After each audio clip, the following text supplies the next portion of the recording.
BS Yediyurappa ಅವರಿಗೆ bale ಸಿಗುತ್ತಾ ಅನ್ನುವಂತಹ ಪ್ರಶ್ನೆ ಆದೇಶವನ್ನ ಸದ್ಯಕ್ಕೆ ನ್ಯಾಯಾಧೀಶರು ಬರೆಸ್ತಾ ಇದ್ದಾರೆ. ಮಾಜಿ ಸಿಎಂಗೆ ಬಿಗ್ ರಿಲೀಫ್ ಸಿಗುತ್ತಾ? ನಿರೀಕ್ಷಣಾ ಜಾಮೀನು ಅರ್ಜಿಯನ್ನ ಈಗಾಗಲೇ ಸಲ್ಲಿಸಿ ವಿಚಾರಣೆ ನಡೀತಾ ಇತ್ತು. ವಿಚಾರಣೆಗೆ ಬಿಎಸ್ ಯಡಿಯೂರಪ್ಪ ಅವರು ಬರ್ತೀನಿ ಅಂತ ಅಂದಿದ್ರು, ಆದ್ರೆ ಬಂದಿಲ್ಲ. ಅರೆಸ್ಟ್ ವಾರೆಂಟ್ ಕೂಡ ಜಾರಿಯಾಗಿದೆ. ಹಾಗಿದ್ದಾರೆ ಬಿಎಸ್ ಯಡಿಯೂರಪ್ಪ ಅವರಿಗೆ ಇವತ್ತು ಡಿಸೈಡಿಂಗ್ ಡೇ, ಬೇಲ್ ಸಿಗುತ್ತಾ? ನ್ಯಾಯಾಧೀಶರು ವಾದ ಪ್ರತಿವಾದ ಎಲ್ಲವನ್ನ ನಡೆಸಿ ಆದೇಶವನ್ನ ಬರೆಸ್ತಾ ಇದ್ದಾರೆ. ಈ ಮೂಲಕ ಮಾಜಿ ಮುಖ್ಯಮಂತ್ರಿಗೆ ಬಿಗ್ ರಿಲೀಫ್ ಸಿಗುತ್ತಾ ಅನ್ನುವಂತ ಪ್ರಶ್ನೆ ಇದೆ.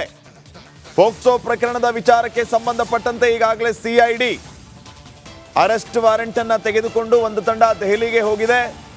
ಮತ್ತೊಂದು ಕಡೆ ಯಡಿಯೂರಪ್ಪ ಅವರು ನಿರೀಕ್ಷಣಾ ಜಾಮೀನು ಅರ್ಜಿಯನ್ನ ಕೂಡ ಸಲ್ಲಿಸಿದ್ರು. ಆ ಅರ್ಜಿಯನ್ನ ಇವತ್ತು ವಿಚಾರಣೆಗೆ ಎತ್ಕೊಳ್ಳಲಾಗಿತ್ತು. ಯಡಿಯೂರಪ್ಪ ಪರ ವಕೀಲರು, ಸರ್ಕಾರದ ಪರ ವಕೀಲರು ತಮ್ಮ ತಮ್ಮ ವಾದವನ್ನ ಮಂಡನೆ ಮಾಡಿದ್ರು. ಎಲ್ಲವನ್ನ ಆಲಿಸಿರುವಂತಹ ನ್ಯಾಯಾಧೀಶರು ಈಗ ಆದೇಶವನ್ನ ಬರೆಸ್ತಾ ಇದ್ದಾರೆ. ಏನಾಗಬಹುದು ಡಿಸೈಡಿಂಗ್ ಡೇ ಫಾರ್ ಯಡಿಯೂರಪ್ಪ? ನಿರೀಕ್ಷಣಾ ಜಾಮೀನು ಪುರಸ್ಕೃತ ಆಗಿ ಅವರಿಗೆ ಜಾಮೀನು ಸಿಕ್ಕರೆ ಸಂಕಷ್ಟದಿಂದ ಪಾರಾದರೂ ಸದ್ಯದ ಮಟ್ಟಿಗೆ ಅಂತ ಹೇಳಬಹುದು. ಇನ್ ಕೇಸ್ ಇವರ ನಿರೀಕ್ಷಣಾ ಜಾಮೀನಿನ ಅರ್ಜಿ ವಿಚಾರ ವಜಾ ಆದರೆ ಯಾವುದೇ ಕಾರಣಕ್ಕೂ ಯಡಿಯೂರಪ್ಪ ಅವರಿಗೆ ರಿಲೀಫ್ ಸಿಗೋದಿಲ್ಲ. ಯಾವ ಕ್ಷಣದಲ್ಲಿ ಬೇಕಾದರೂ ಅವರ ಬಂಧನ ಆಗಬಹುದು. ಹಾಗಿದ್ರೆ ಏನಾಗುತ್ತೆ ಯಡಿಯೂರಪ್ಪ ಅವರ ಭವಿಷ್ಯ? ನ್ಯಾಯಾಧೀಶರು ಆದೇಶವನ್ನ ಬರೆಸ್ತಾ ಇದ್ದಾರೆ. ಯಡಿಯೂರಪ್ಪ ಅವರಿಗೆ ಬೇಲ ಕಸ್ಟಡಿಯ?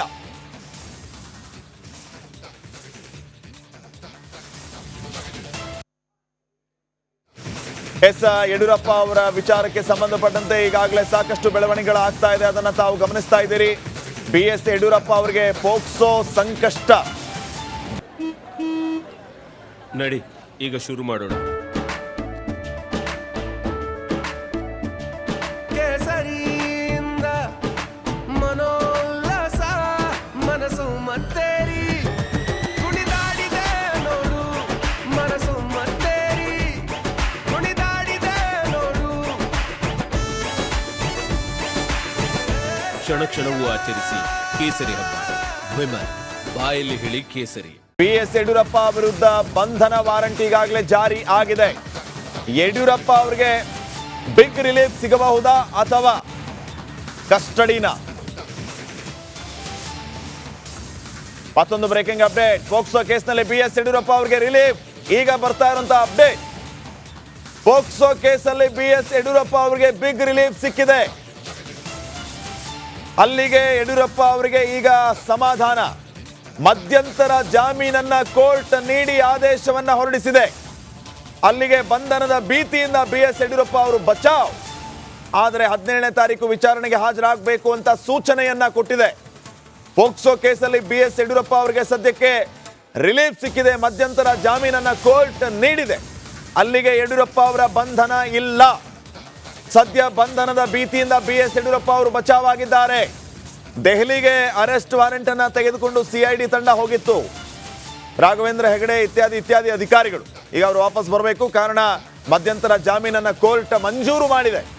ಆದರೆ 17ನೇ ತಾರೀಕು ವಿಚಾರಣೆಗೆ ಹಾಜರಾಗಬೇಕು ಅಂತ ಕೋರ್ಟ್ ಹೇಳಿದೆ. 17ನೇ ತಾರೀಕು ವಿಚಾರಣೆಗೆ ಹಾಜರಾಗಬೇಕು ಅಂತ ಸೂಚನೆ ಕೊಟ್ಟಿದೆ. ಸೊ 17ನೇ ತಾರೀಕು ಯಡಿಯೂರಪ್ಪ ಅವರು ವಿಚಾರಣೆಗಾಗಿ ಬರಬೇಕಾಗುತ್ತೆ. ಆದರೆ ಸದ್ಯಕ್ಕಂತೂ ಬಂಧನದ ಭೀತಿ ಇತ್ತು. ಇವತ್ತು ಡಿಸೈಡಿಂಗ್ ಡೇ ಇತ್ತು. ಇವತ್ತೇನಾದರೂ ಹೆಚ್ಚು ಕಡಿಮೆ ಆಗಿದ್ರೆ ಯಾವ ಕ್ಷಣದಲ್ಲಿ ಬೇಕಾದರೂ ಯಡಿಯೂರಪ್ಪ ಅವರ ಬಂಧನ ಆಗತ್ತಿತ್ತು.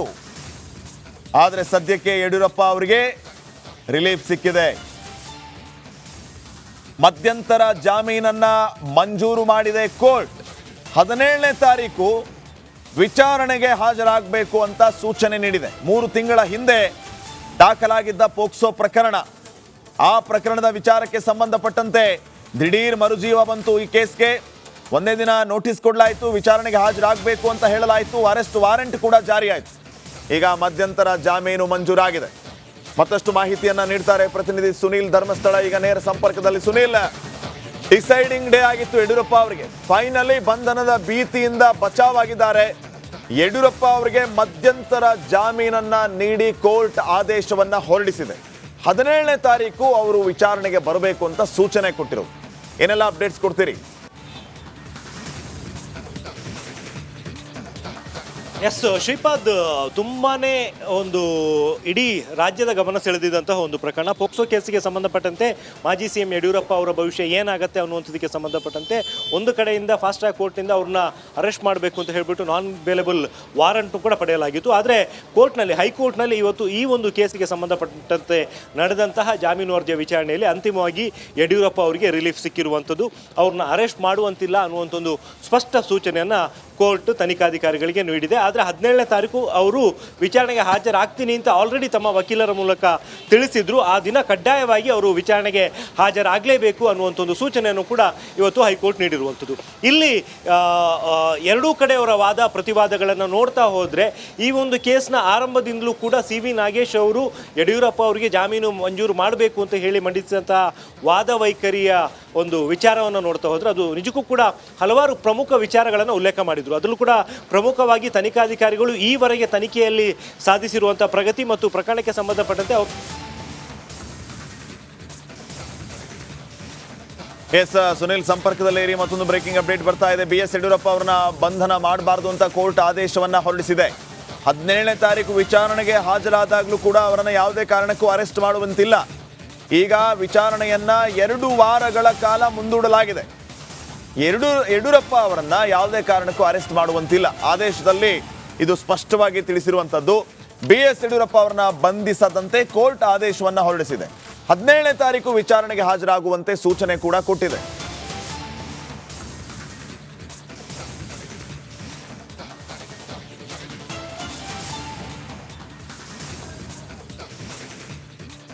ಮತ್ತಷ್ಟು ಮಾಹಿತಿಯನ್ನ ನೀಡ್ತಾರೆ ಸುನಿಲ್ ಗಮನಿಸ್ತಾ ಇದ್ವಿ, ವಿಚಾರಣೆಗೆ ಬಂದಾಗ್ಲೂ ಕೂಡ ಯಾವುದೇ ಕಾರಣಕ್ಕೂ ಇವರನ್ನ ಅರೆಸ್ಟ್ ಮಾಡುವಂತಿಲ್ಲ ಅನ್ನುವಂತಹ ಸೂಚನೆ. ಸೊ ಏನೆಲ್ಲ ಅಪ್ಡೇಟ್ಸ್ ಇದೆ ಓವರ್ ಆಲ್? ಶ್ರೀಪಾದ್, ಈ ರೀತಿಯ ಒಂದು ಆದೇಶ ಬರೋದಕ್ಕೆ ಇವತ್ತು ಕಾರಣ ಏನು ಅಂತ ಹೇಳಿದರೆ, ಈಗಾಗಲೇ ತನಿಖೆಗೆ ಸಂಬಂಧಪಟ್ಟಂತೆ BS ಯಡಿಯೂರಪ್ಪ ಅವರು ಎಲ್ಲ ರೀತಿಯ ಸಹಕಾರಗಳನ್ನು ಕೂಡ ನೀಡಿದ್ದಾರೆ. ಅದರಲ್ಲೂ ಕೂಡ ಪ್ರಮುಖವಾಗಿ ಮೊದಲನೇ ಬಾರಿ ನೋಟಿಸ್ ನೀಡಿದಂತಹ ಟೈಮ್ನಲ್ಲಿ ಅವರು ವಿಚಾರಣೆಗೆ ಹಾಜರಾಗಿದ್ದರು. ತನಿಖಾಧಿಕಾರಿಗಳು ಕೇಳಿದಂತಹ ಎಲ್ಲ ಪ್ರಶ್ನೆಗಳಿಗೂ ಉತ್ತರವನ್ನು ಕೂಡ ನೀಡಿದರು. ಮತ್ತು ಈ ಒಂದು ಕೇಸಿಗೆ ಸಂಬಂಧಪಟ್ಟಂತೆ ಬಹುಮುಖ್ಯ ಒಂದು ಸಾಕ್ಷಿಯಾಗಿ ಪರಿಗಣಿಸಲ್ಪಡುವಂಥ ವಾಯ್ಸ್ ಸ್ಯಾಂಪಲ್ನು ಕೂಡ ಅವರು ನೀಡಿದರು. ಅದನ್ನು ಹೊರತುಪಡಿಸಿದರೆ ಅದಾದ ನಂತರ 2ನೇ ನೋಟಿಸ್ನ ನೀಡಿ ವಿಚಾರಣೆಗೆ ಹಾಜರಾಗಬೇಕು ಅನ್ನುವಂಥನ್ನು ಹೇಳಿದರು. ಆ ಸಂದರ್ಭದಲ್ಲಿ ಯಡಿಯೂರಪ್ಪನವರು ವಿಚಾರಣೆಗೆ ಹಾಜರಾಗಿಲ್ಲ ಅನ್ನುವಂಥನ್ನು ಮುಂದಿಟ್ಟುಕೊಂಡು ತನಿಖಾಧಿಕಾರಿಗಳು ಅರೆಸ್ಟ್ ವಾರಂಟ ಪಡ್ಕೊಂಡಿದ್ರು.